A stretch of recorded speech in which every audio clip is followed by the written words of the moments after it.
How to fix Zoom screen share not working.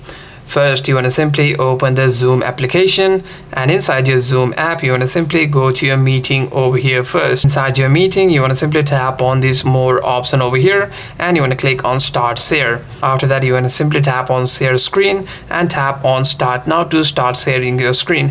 However, if you're facing any kinds of problem, what you want to do is you want to simply go to your devices settings. You want to simply scroll down and tap on app management. Inside your app management, tap on app list, and you want to simply search for your Zoom application over here. Tap on Zoom. Inside your Zoom app, you want to simply go to permissions, and here you want to simply allow all the permission that the app has asked. You want to simply give camera permission, nearby devices permissions, and mainly you need permission to display over other apps. Over here, you want to simply tap on display over other apps. Permission is turned off. You want to simply turn it on over here again, and by doing so, you shouldn't be having any kinds of problem while screen sharing.